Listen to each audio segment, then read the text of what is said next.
First of all, I almost forgot to say, yeah, welcome to the mock interview. I'm very thankful that you're able to join us today. By the way, I'll remind you of the format. I'm not sure if you're familiar with the format. So it's 1 hour format. It's 1 hour interview. We'll go right to the problem, right? We're gonna spend about Hmm. 45 minutes on the problem today, okay? We might do one, we might do two, depending on the time, right? And at the end, we'll give you like 10, 15 minutes for feedback. All right. Sounds good. Okay, so for this problem, now I'm gonna start off by reading the problem out to you. This is going to be Hmm. a pretty common format for some companies. If that's not what you want to do today, if you just want to see the problem as is, let me know. All right, but I Oh, want no, to I help you. prefer you read it out, yeah. Okay, okay, perfect. Okay, so this is a Leetcode problem, right? So what the problem is going to be is it's called search insert position. All right, so here's a description. So I want you to write me a function, which is Hmm. going to take a sorted array of integers as input, and it's also going to take in a target value. All right, Hmm. and then if the target value is found in the array, I want you to return the Hmm. index. All right, Yes. and if it's not found, I want you to return me the index it would be if you were to insert it. If not, okay, I see. Concern where it would be in index. Sounds good. Okay. Okay. Okay. Is that all? Yep, that's the entire prompt. Feel free to ask me any clarification questions. Yeah, sounds good. Okay. So we have, I guess maybe if I can repeat the question to you. So given a sorted array as well as a target value, what we want to do is check to see if the target value exists within the sorted array. And if it does, we return the index position. If not, we then would return where it would be if we insert it within the sorted array. Is that correct? That's right. That's right. Yes. Okay, okay, sounds good. Okay, let me just have some sort of templating here. Okay, perfect. Okay. Let me see. And this is a sorted array of integers, no floats, nothing That's right. of Sort the of. sort. Yeah. Integers only. Okay, Yeah. okay. Okay. I don't think if it's either positive or negative values, I don't think that really matters. Okay, I see. Okay. I guess, is there a preferred like time and space complexity that you want me to go for? Or? Yeah. I would prefer you to optimize for time. Okay, sounds good. Okay, okay, okay. Perfect. Okay, and then I guess if I can, let me go through an example real quick and then just kind of to outline how I want to approach this problem and my sort of solution. Yeah, for sure. Yeah. Feel free. Okay, essentially, what we want to do is say we have a array of sort of values. Say do this with negative numbers, negative would be 1, 0, 1, 2, and we have a target value of say, this case, let's say 1.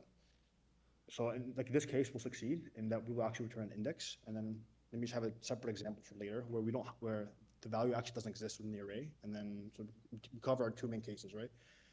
Essentially, okay, for the cases where we have where the target value exists within the array, we would essentially just iterate through, maybe starting from left index onward, and essentially go through one full pass. If we end up finding the target array, we would then insert it. Sorry, we would then return the index position. However, in the case that we don't find it, essentially the how we know for sure that we won't find it is because since it's sorted, essentially if we come across a value that's greater than that's greater than our target value, we know that we have gone like anything beyond that point, we won't find that target value. So we can just assume wherever the case where the index like how to explain this. Say you had like 4 here, like whenever we come across a value where that's greater than the target, we would just I believe I want to say we say this index position becomes the where this target would be, and then we would just return that. If does that make sense? What I'm saying, or kind of I like think you're too on the right vague? track. I'm not sure if exactly what you said was correct, but I think you're on the right track. And I might have misunderstood what you meant there, but Okay, maybe I can rephrase it real quick. Essentially, what I'm saying is for the case where we know like the target value won't exist within the array, since it's a sorted array, right? yeah, Um, as soon as we reach a value that is greater than our target, we know anything onwards, we won't find the target. We won't find the target because it's sorted, right? So yeah. it then means that the target value must be then inserted here, where like the case where it's greater than, if that makes sense. By here, do you mean always one As to in, its left, or do you mean to the left of that value it that would be is? it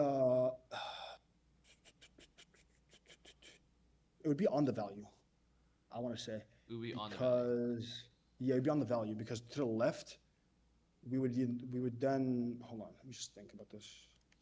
Say n equals so okay. Say n equals like just walk through a quick example. Uh, let's say this is like 3 and this is 2.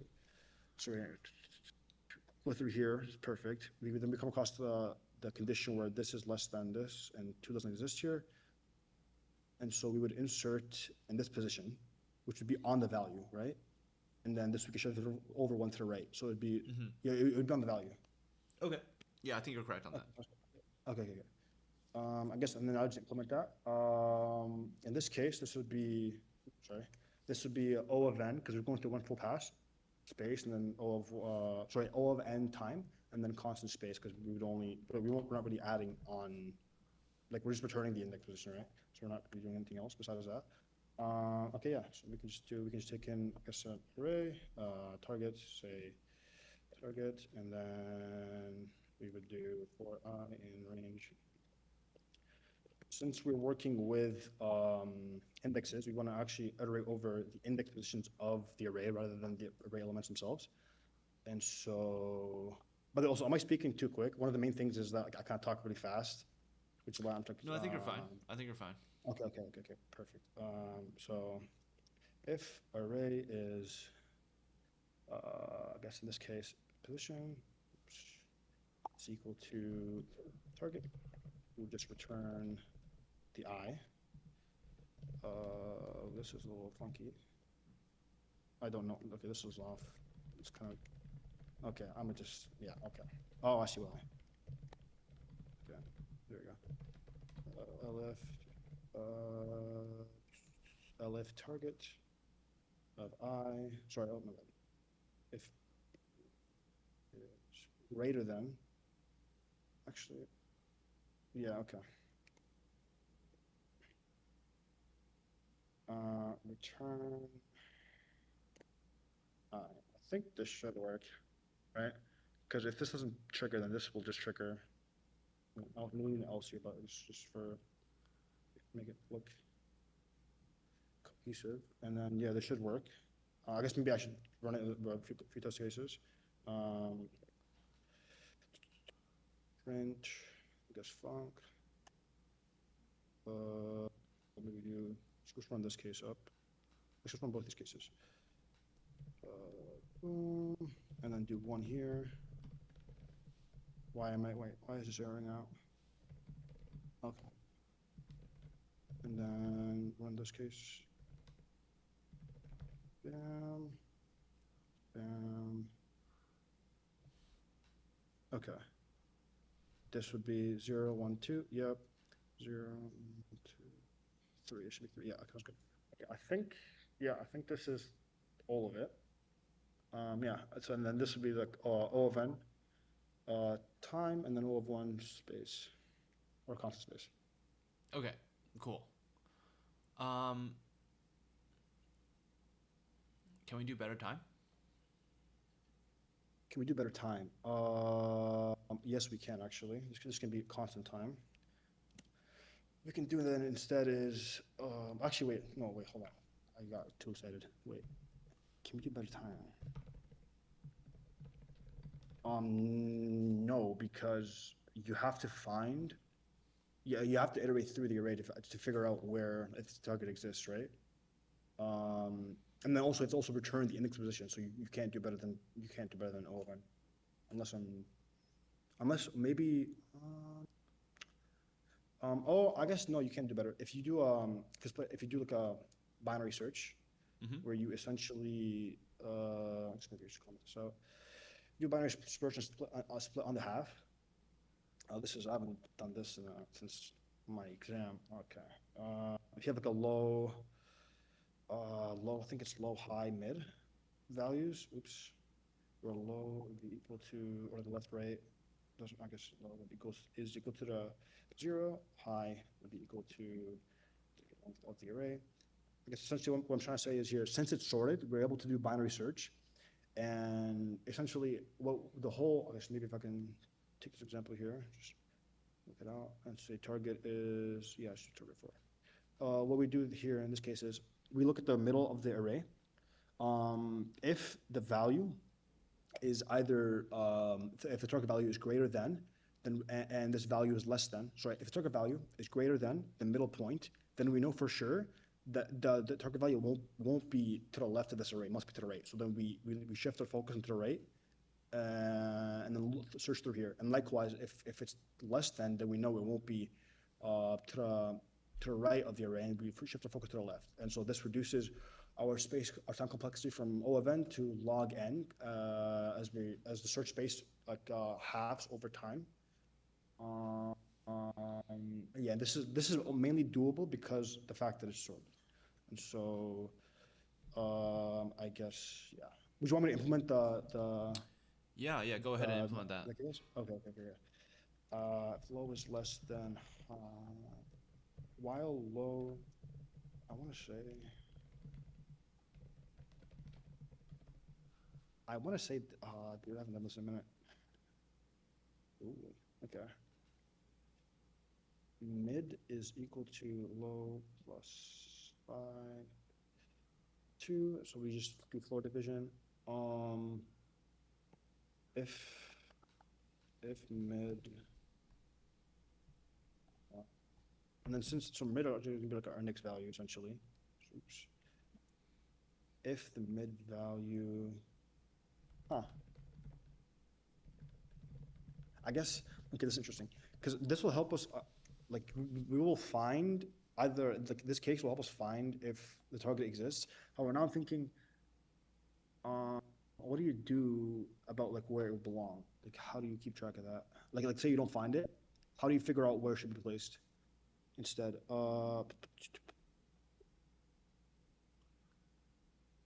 This would be -1, I think.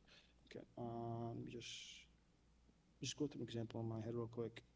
If, in this case, since it's less than 2, sorry, it says, yeah, this is less than 2, you look to the right. So low then becomes this plus 1, high doesn't change. You look here, and then you do low plus high, floor division, divided by 2 on down, and then you check to see, boom. Oh, I guess, interesting. It'll, technically, I see. I think once the midpoint converges to a final value, that's where target would actually be, right? Yeah. Okay. I see. So that's how that works. Okay. But what is what I said make sense there? Like, am I like rambling or? I don't know what the midpoint value is if the target does not exist in the array. Okay, so essentially, it's like binary search, kind of like when it's looking for a value, it kind of converges onto a final point, correct? If that final point either becomes target, or if it's not, it's going to be where target is supposed to be, if that makes sense. How I does binary search end if the item is not in the array?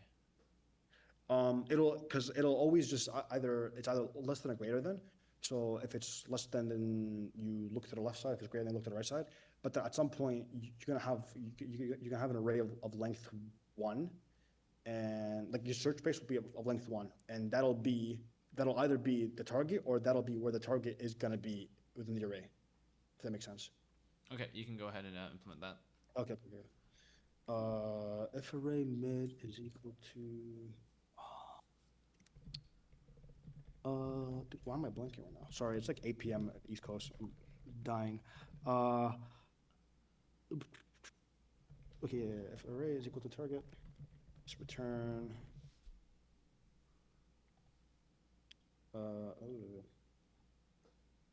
Return mid,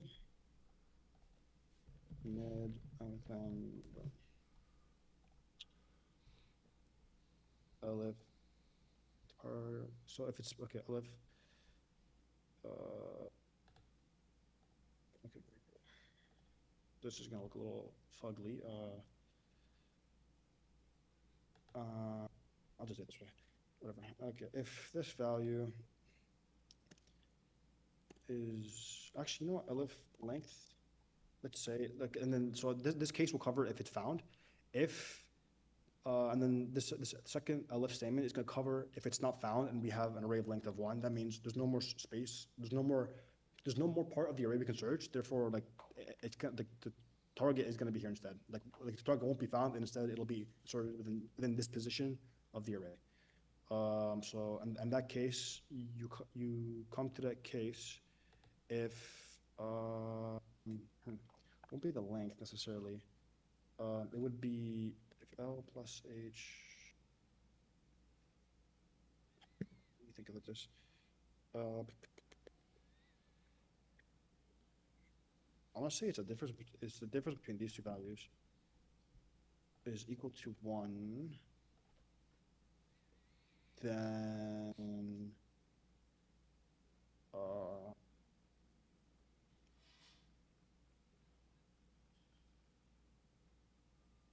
like, oh, sorry, return mid.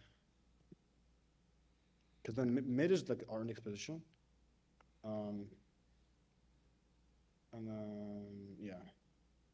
So these will hit if, like, these cases will hit if we either come across it or there's no more search space left. And then if, besides that, I'm gonna have a second set of if statements that kind of like dictate where the binary search goes, right? So either you go to the left or outside. So if over mid now is greater than the target, that means what does that mean? What does that mean? Yeah, so that this is two. Okay. We have to look to if the mid value is greater than the target, then we have to look to the left. Okay. So that means high gets dropped down to mid, -1, and low stays the same. And yeah, essentially you just change your high value. And then else, I guess, yeah, else, because, yeah, okay. Else low gets changed to the mid value +1, and then boom. Yeah, and then this else case will trigger whenever, if this else case triggers whenever it's whenever you have to search the right side of the search space, of the array space. Um, yeah, this is, I'm iffy about, I don't know if this is true. Like, if that's a condition. Honestly, I'm gonna be lazy to do this. Uh, I don't know if this is cheating, but, okay, just, okay. Okay, I think this is my solution. Well, I can just, let me test it. Please work. Nope, okay. Index out of range, and okay, that's what's gonna happen. Okay. 0, length of array Yeah, -1. so one thing that's interesting is that you're Hmm, always that's not, assuming L is less than H, correct? Less than equal L to is less H. than 8. Oh, yes, so it should be, yeah. Um, is that true though? Like I'm trying to look at your code. I'm trying to. Oh, by the way, I'll just tell you this. Yeah. You need parentheses here. Try it Oh, I again after do? that. Okay. Okay, okay. That might be your issue. Uh, Try running that first. See what happens. okay. Should I get more test cases? No, that's fine. I'm not concerned about that. Can you tell Okay. me? Can you tell me the time and space complexity, please? Time gets dropped down to log of n, and Okay. then space stays the same as constant because we only have three variables here. Okay. Low, high, mid. What about using the slice syntax on arrays? What about using the slice syntax on arrays? Oh, that's a good question. Is that O of n or is that O of, what is a constant? I'm not being lazy here. I think slicing. Fuck. Oh, if it's slicing, yeah, it's O of n. Fuck. Okay. I want to say slicing is O of n, takes O of n time. Wait, is that true? Just like out of curiosity. Yes. Oh, it is, okay. It All also right, requires O of n so space. wait, actually, is it because you make a new Yes, that's right. make a new array out of? Okay. Right. Okay, I'm gonna just almost hold on. Just bear with me for a second. It's either zero or one, I think. Okay, okay, that's fine. Okay, okay, it's zero. Okay, it's one. Okay, that works too. Okay. Okay, cool. I'm gonna leave this problem for now. I want to move on to a second Yes, problem. All sir. right. Sounds good. So for the next problem, Oh, this is also an array problem. All right. So in this problem, you're given a list of sorry, or array of nums, list of nums. You can call it what you want, a list of integer, okay. and Yep.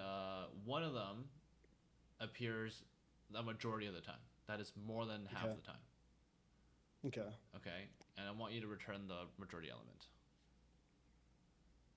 Majority of okay. So return the most common element within an array of integers. Yes, that's right. Okay, sounds good. Okay. I guess. Okay. Is there a preferred space and time complexity? I would like you to optimize for time for now. Time. Okay. Wait, can we use like libraries? You can use Like whatever you want. like Yeah. okay. Okay. Huh. Okay, interesting. Hmm. Okay. Okay. Okay. Okay. I'm gonna use essentially what I'm gonna do is I think there's a better solution than this, but I guess I'll just write this out and then go from there. Essentially, what I'm gonna do is import. I'm gonna create a dictionary, like a hash map of a frequency map of all the numbers within the array, and then from there on, iterate through that frequency map to identify which integer occurs the most. So it would be O of n. This would be O of n space, and then O of I think n time. I guess maybe I can go through an example real quick. Well, I mean, what that would look like. So given two, three, four, five. I guess. Oh, quick question. Can there be ties? No. No. Okay. So there's a unique solution to every. Okay. Okay. Okay. So okay. So in this case, this would be clearly four. Um, and what, yeah, this would be four, and then essentially what we would do is I'd use the counter function within Python, and essentially just create a frequency map where the key would be the actual the actual value in the array, and the value of the key would be how often it occurs, and then from this frequency map, I'm then gonna iterate through all the keys, all the key value pairs, and I'm gonna have a max variable instantiated, and pretty much just look for the maximum, like the maximum amount of times, like the maximum frequent value in the array based on just the value pair of the key value pair, if that makes sense, and then return the key. Does that make sense? I kind of sped through that last part. I get what you're saying. Yeah, let's see it. Okay. So, give an array. Uh, okay. I think it's from collections. Collections import. By the way, would you allow, like internationally, would you allow use of like libraries or no? Like I mean, like built-in functions or no? It depends on the Is it interview. usually allowed? For Okay, this okay. one, counter doesn't actually help you, but we'll get there. Really? Oh shit. Okay. Wait, one appears majority of the time. It wouldn't help me? Okay. You can solve it with counter, but it's not optimal. We'll get there. Oh, I see. Okay. Yeah, I figured that is the case. I guess you do hash. I guess freak map. Would tell to be counter. Array, and then you would do for. Uh, is it? Hmm.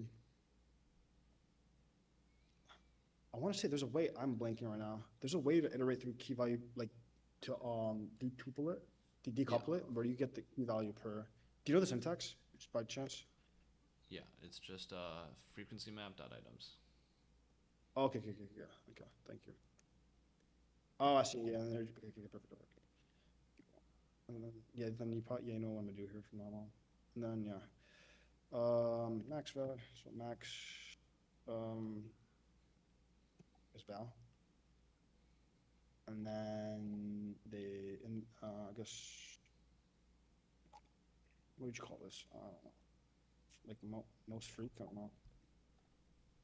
And this would then be like just do negative one.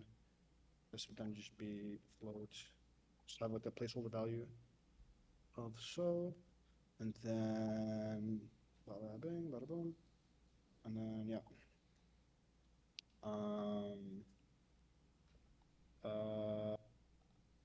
Okay.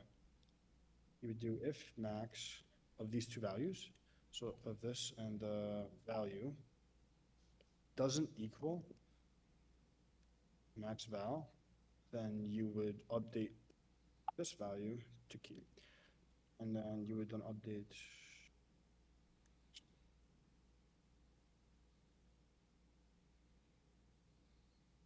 I'll explain what this does in one moment. And then you can just return this. Okay, essentially what this does here is we're checking to see, so we instantiate two placeholder values, and we're checking to see, sorry, we're checking to see if the current like um value within the array is most frequent. If it is, which is what this says, then we update our most frequent value to that value because it's most frequent, and then we also update how much it's like its frequency by, right? And then that's pretty much just a typo. And then yeah, that's how that all works. Does that make sense? That makes sense. Can you tell me Okay. the time and space complexity? This would be O of n space and then O of n time. Okay. All right. I'm gonna work with you on a follow up here. Okay. Okay, cool. So Sounds good. it is possible to solve this problem with linear time and no extra space. Okay. Linear time. And No, actually, okay. and I will help you walk through the algorithm. Okay. So this is called majority element, right? And just to be Mhm. clear about majority, majority means it appears at least half the time, right? Doesn't mean it means, I mean, saying that it appears in most times is correct, but that's weaker, right? It appears at least half the time, which is a much stronger Okay. requirement, right? So Mhm. here is the algorithm that I want us to work on, okay? So given that this is what we'll do is, by the way, it's not sorted, right? So we don't know if it's sorted or not, and whether or not sorted doesn't Yeah. matter, okay?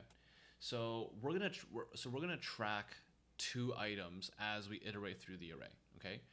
We're gonna track a candidate value, and then we're gonna track how often this candidate value has appeared. By the way, you're free to take notes Mhm. if you want. I'm also happy to Okay. repeat this afterwards, okay? So we have a count and we have a candidate value, okay? So Yeah. at the start, our count will be 0, and Mhm. our candidate value will be equal to the first item of the list. And here's Okay, what we're sounds saying, good. is we're going to say we think that the first element in this list is the majority element. And that may or may Mhm. not be true. It doesn't matter, right? But that's our starting state. And what we're going to do is as we iterate through the list, we will process every item as it comes, right? So here's how it's going to work. When we encounter an item, or a value, sorry, when we encounter a value, if it equals our current candidate value, we increase the count, right? Because this Yes. reinforces our idea that this is the correct value, right? If it's not equal to the current value, to the current candidate, we decrease the count, okay? And the key thing here is that once our count reaches 0, we restart.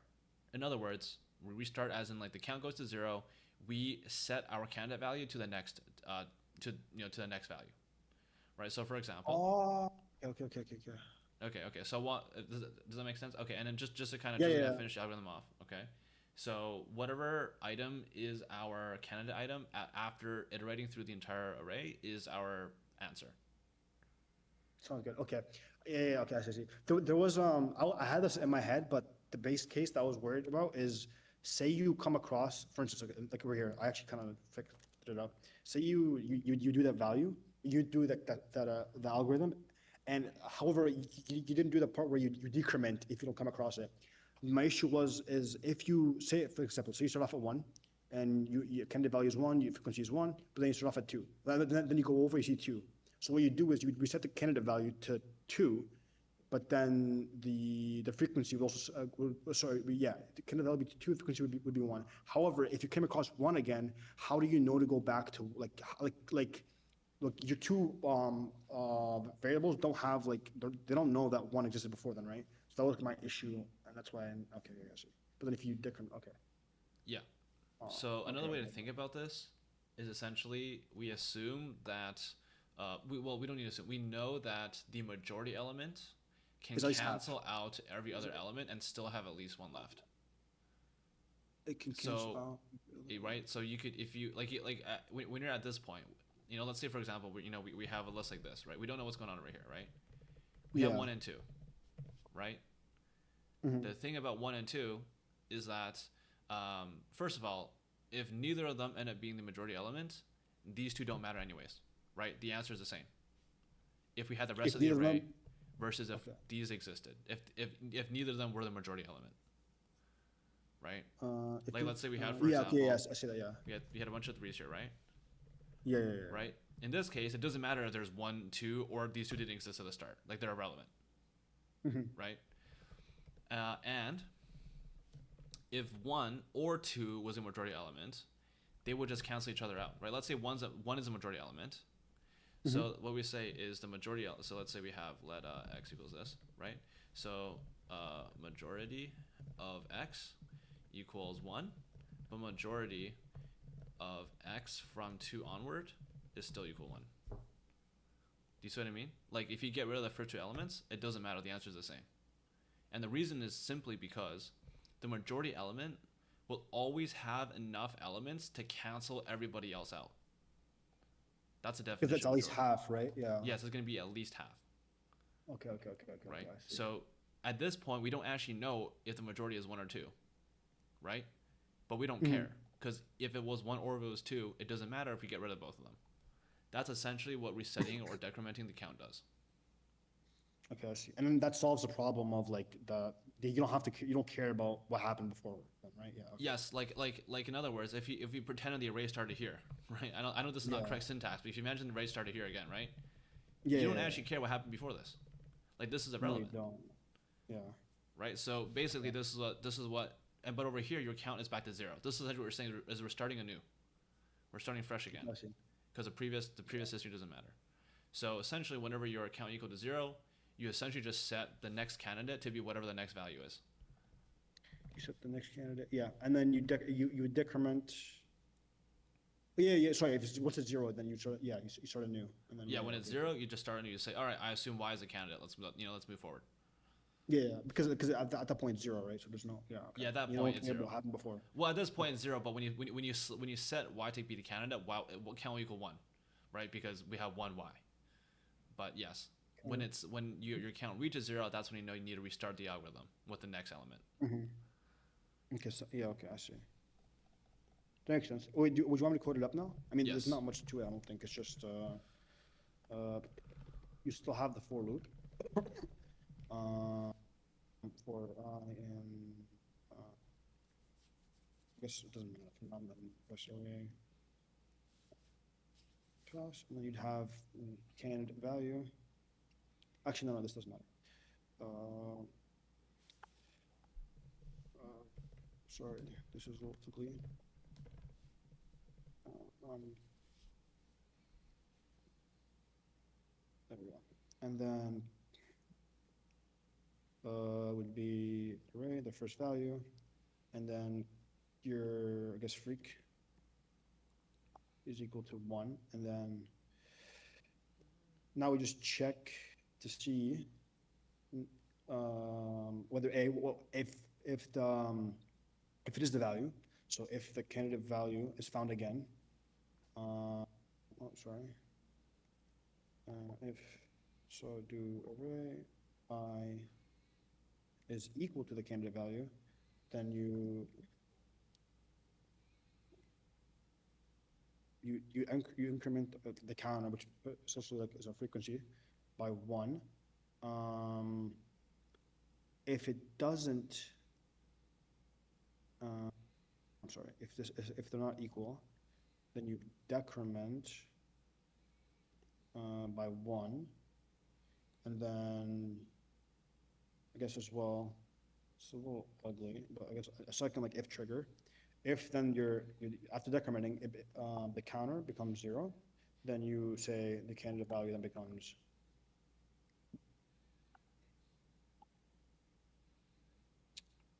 the excuse me, sorry, and then you just return to bring in. Oops, okay, I see. And yeah, I think this works. Okay. Yeah, okay.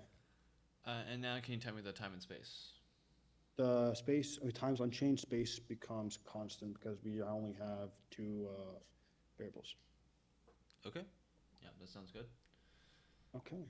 All right, Huh. what I'll do for the last problem, I don't know what time to do this, but I want to get started on this problem. All right. Okay, So sounds good. this is a problem where I'm actually gonna just I'm gonna paste in an example and then Okay, talk over it. sounds good. Okay, so this is a problem where you're going to be given an input array of numbers of integers, Uh-huh. all right, and you are to output what we might call the consolidated ranges of these numbers. Okay, The so consolidated rate, okay. that's right. So you have a list of consolidated ranges. So what does that mean? Well, that means in the input array, some of the integers are contiguous, right, or they're one after the other, right? For Yeah, yeah, all of yeah. those, that's like one contiguous range of integers. And so you need to represent that with the starting point, arrow, ending point. I see, okay, okay, yeah, yeah. All right. And if I integer is see. just by itself, then you just put the integer itself there. Okay. And the given is that the integer and the integer list you're given is sorted. It's sorted, okay, perfect, okay, It's sorted, and sounds there may be good. duplicates. There may be duplicates, okay. Would you include the duplicates, actually, yeah, like, well, okay, so for example, within duplicates, would it count as like the end of the contiguous array or the start of a new array? Like, if that makes sense. They're all part of For the same instance, range. okay, yeah, so, okay, for in this case, say at 1, 2, 2, 2, it would fall under this. That's right. Okay, okay, okay, okay, I see. Okay. Um, hopefully, how much time do I have left? Okay, I'll try to speed run this in like We'll have 7 minutes. 7 minutes. We'll see. We'll see if we can get Okay. through it. Brief. I mean, okay, I think you could do this in O of n space, sorry, time by just iterating through, and then since it's sorted, you have the gift being sorted, so you iterate through it, and then you could keep track. Uh, Oh, so yeah, actually, sorry, you could iterate through. You could just iterate through, and then as soon as you could do a little peek over to the next value. If it's if it's not like contiguous, then you append to some final array, like your what's it called again? Sorry, the term. Contiguous or Yeah, range? yeah, the range. Yeah, you input like this syntax onto the array, and then just continue on with the next value because you peeking over lets you see like if the value um, if it's contiguous or not. That makes sense. Does that make sense? Yes. Okay, okay, okay, okay. Okay. I guess okay, and I don't think, and then wait. Would you want me to just focus on time complexity? This one should be about the same either way. See, okay, all right, yeah, and then it has to be O of n, Yeah. like O of n space, because worst case is like they're all uncontiguous, so you just have like one element after the other. Yeah, that's right. And then O of n time. Okay, sounds good. So yes, we should iterate through for I in range length of this bad boy. Okay. Oh shit. Okay. Okay. I guess the doer.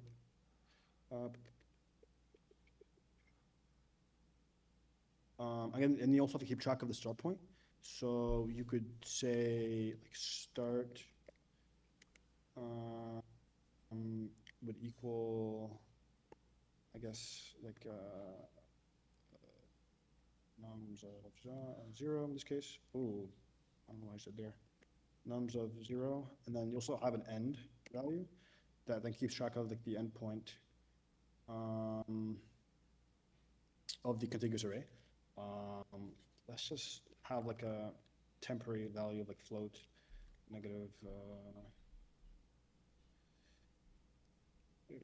Okay, let me hold on. Okay, this has to get updated. Sorry, oops.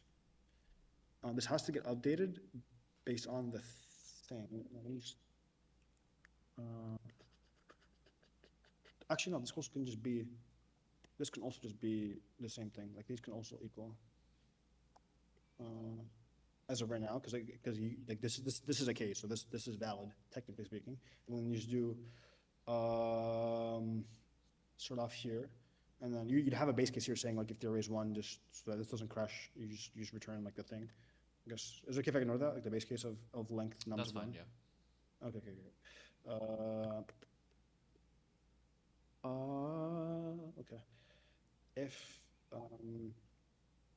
so if I guess end plus one is equal to array at I, then you append, then n becomes the value, right? So, and then else it's not, like else this is not true, and then you append the start value. Oh, okay, this is interesting. Let me just do this. Start. Is this valid? I think you can do it like this, right? You can do a string literal. Yeah, you can. Okay, okay. And then do this, and then yeah, you just append this, and then you'd update start would then equal to, well, equal the same, so then equal to the result value, and then to return. I think this is, yeah, I think this is it. Did this cover like the last case? Yeah, I think so. Yeah, I think this is good. Okay. Yeah. Can you walk me through how your example can output 7? Oh, that's a good question. I don't think it can. Wait, can it? Can my example output 7? Let's see this. 0. You start off with 0. These are both 0. You check 1. Is 0 plus 1 equals 1? Yeah, boom. So yeah, okay. You update becomes 1, and then 2, boom. 4, no. So you add 0, okay, and then they become,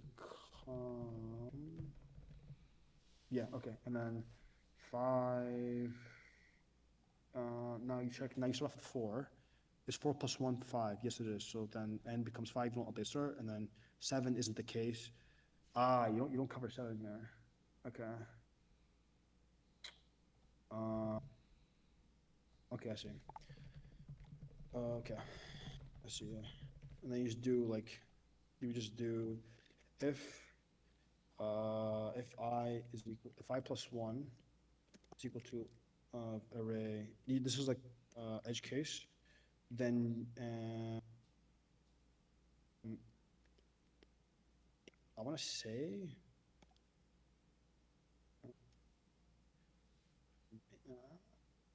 Then you just do this. Doesn't matter either or. Ooh. This then, yeah, yeah. Okay. I think this should work. Okay. This covers the edge case. Yeah. No. Can you run the code with the example we have? Yeah. Uh, oops.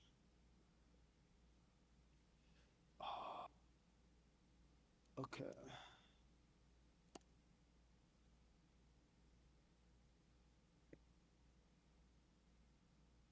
Please work. No, dude. Maybe is this. Hold on. No, okay. There's a reason why this doesn't work. Why is this not working? Let's see. Okay. Okay.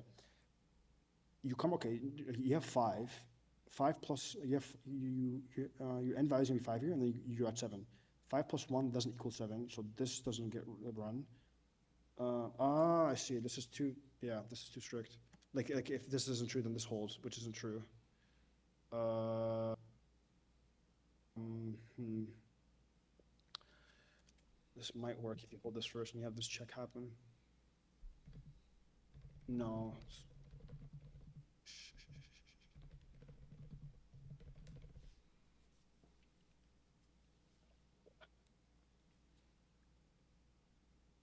Okay, this, okay. Yeah, hold on. Okay. Let me see if I can. Um,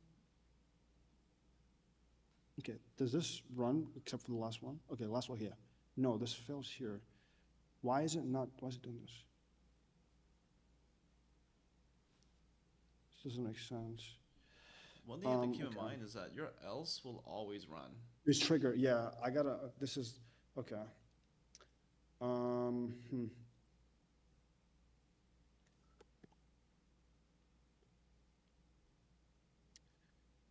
Okay. If and plus one doesn't equal. If this isn't the case, then you end it off and you continue, right? Okay. What the why? Wait, hold on. Is this fault? Okay. Yeah, like think of like this is a very interesting statement. You're saying if you because I is an index.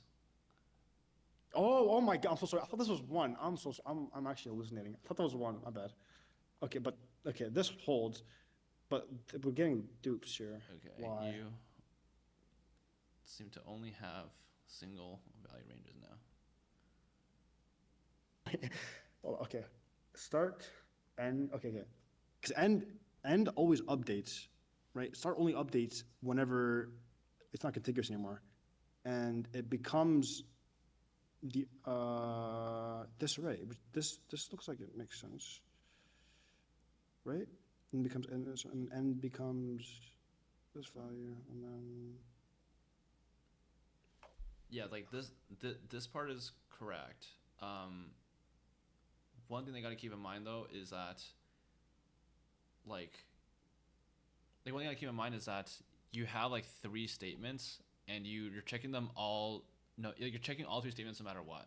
When in reality that might not uh, be what you want, okay. I see. right? Sorry. That No, okay. I'm that's just that's that's closer. because these only trigger once, right? Um, why won't this work?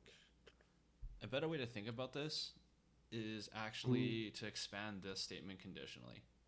So you shouldn't Conditional? so you shouldn't actually have a separate condition for just like this case because if you think about it, this is actually the same case as this, right? The only difference is that when you're going to write a number, you don't always want to write this format, right? If start and end equal the same thing, then you don't want to write the arrow. Okay. I see. Then okay. So if it's not contiguous and you have two other conditions, and then those two other conditions dictate whether or not you print this format or this format. Yeah. So There's also one okay, more thing, but I'm gonna cut you off here. time. I'm gonna cut you I off see. here. You can go figure that out yourself at the end. It's not too hard. You're basically there. Okay. But I want to walk through the rest of the answer any questions, give you some feedback on the rest of the performance today. Okay. All Sounds right. good. So we did three questions today. They're all array based, not too difficult. How do you feel Yeah. about how you did today? Honestly, I think I did pretty, like in terms of like execution code wise, I think I did pretty well on the first two. This third one, I don't know why the if statements trip me up. Like like conditionals kind of mess up in my head. I'm not too confident on like I'm not proud of the performance. I think I got the time space complexities right. Um, yeah, I think also overall, I think like sometimes there's been moments where like I kind of maybe talk too fast or kind of sped through my explanation, so I could have slowed down through that. But yeah, I guess that's overall my I guess my perspective of how I did. Yeah, I think you're definitely right to focus on. I mean, the technical part is not the difficult part today for the three questions. Yeah. The main thing being tested here was basically communication, right? Hmm. And communication, only one part of communication is about what you say, right? So that's one part. We'll talk about that part, right? But another Okay. part is like you're saying one thing. Well, what are you doing, right? What is the interviewer looking at? What are they seeing you like communicate on the page, right? Yeah. There's other forms of communication as well in terms of like what are you like what is your clarity, like are you clear about what's going on, right? Are you communicating to the interviewer essentially that like yeah, I know what steps I know where I'm at, I know where I will need help, etc., right? So let's Hmm. talk about the talking part first. That's the easiest part to talk about, right?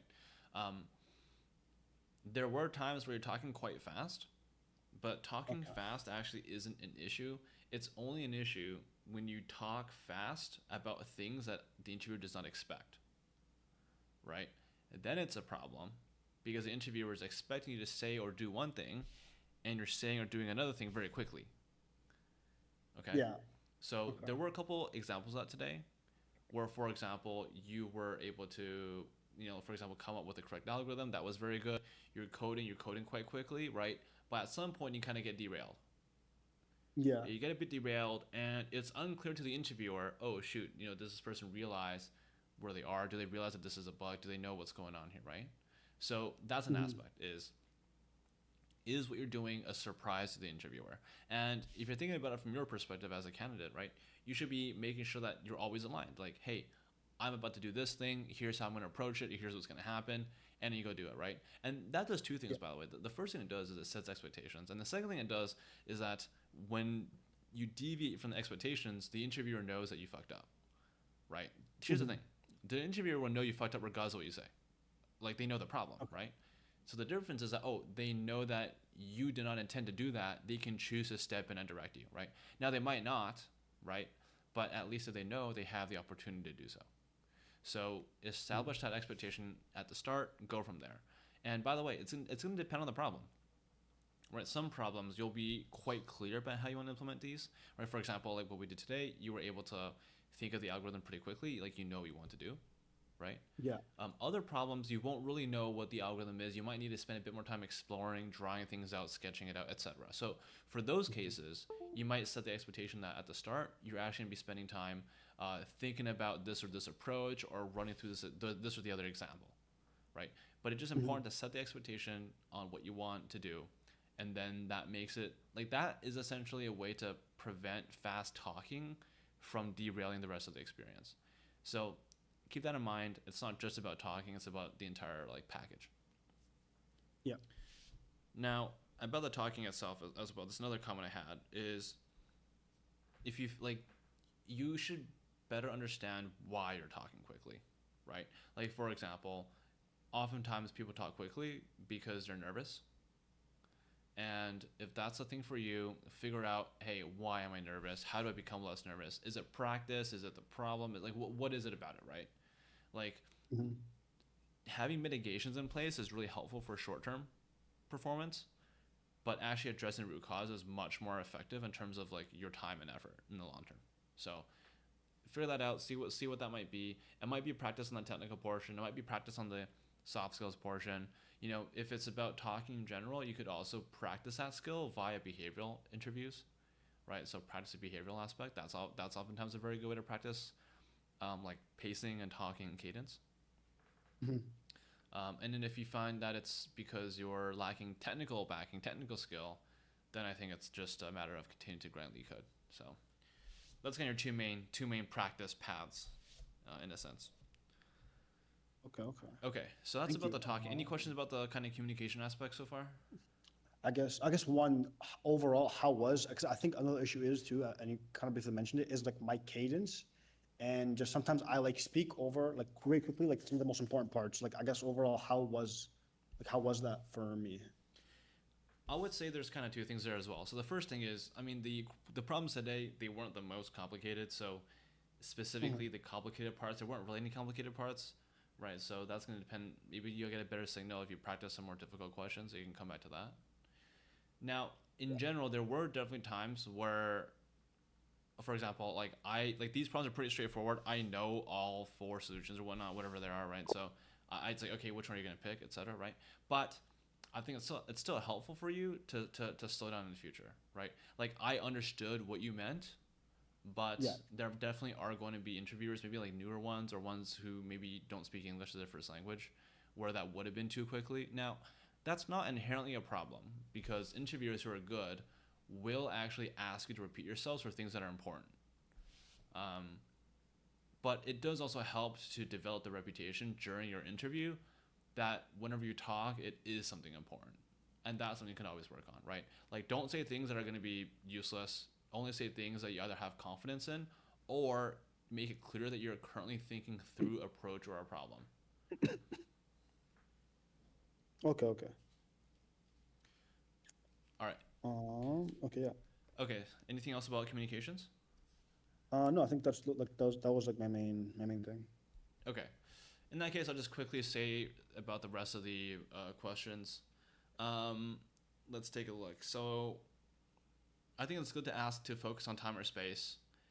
What I would also recommend is when you ask that Hmm. question, provide context on what the time and space can be, right? Uh, why is that? Well, you can ask that question no matter what, but sometimes it doesn't make sense, right? For example, in the last problem, there is no other time and space possible than linear space, linear time. So stuff like that is kind of pointless to ask, right? So if you're able to think about that ahead of time before asking, then it signals that you actually have thought about it. You understand time and space better, versus this just being like an interview script. Um, Time and space in general today was pretty good, but also keep in mind that time and space for arrays can only be one of three options. So that wasn't really Hmm. tested, right? Time and space becomes more relevant once we get into more difficult problems with more data structures, right? Then you get a better signal there. But for what it's worth today, it was quite good. Didn't have any problems with that. Um, Another thing I'll say in general for this is the second problem with the pointers, binary search, right? Yeah. Now binary search is, I mean, yeah, people rarely implement it. It's not really a huge thing, but I think it is still really important to be very clear about for just in general for algorithms in general, by the way, is to be very Hmm. clear about what the starting conditions are and what the ending conditions are, right? So, for example, a better description of binary search in your case would have been talking about the relationship between the left, middle, and right or low, medium, high pointers, right? Yeah. Like saying, and the thing is that that's not a waste of your time to talk about because those are going to be your if conditions. So think about that. Be aware of that. Don't shy away from spending time talking about that kind of thing to make sure the interviewer understands what you're doing. Right. This is more true, by the way, for more difficult problems. Obviously, I know what binary search is. I don't know need you to actually explain it to me, right? But when I'm asking you questions about your approach or your language, that is just me Hmm. double checking that like you actually know what's going on. That way, I as an interviewer know that if you fuck it up, is it because you don't actually know what binary search is, or you know what it is, you just can't code it, right? Those are two different skills. Okay, I see. Is one like worse than the other? Like knowing what it is but can't coding it, or is it It kind of the depends on same, what like the depends on simplistic? what the hiring manager wants, right? Do they Okay, want okay, someone who knows more skills or can do more things? okay, I see. All right, and then the last comment I had is about the last question, right? So this one, the main thing is just like you have the algorithm, you know the details, like you can sketch out the high level approach, but Hmm. there's just a coding issue, right? And the coding issue is two things. The first thing with the coding issue is that you didn't know there was a bug, right? Like you couldn't, like I'm not saying you couldn't, but you didn't see it. Like you didn't say that there is a bug, right? Um, I'll just tell you right now that for interviewers who know the questions, I mean, I don't know I just pulled this random ass question out. Like interviewers who do conduct interviews for like these technical questions, for Yeah. obvious bugs, they for sure are able to tell, right? Okay. Sometimes for off by ones, they won't be able to tell, and most times interviewers won't like run it, like they don't care, right? But for obviously logical bugs, they will be able to tell.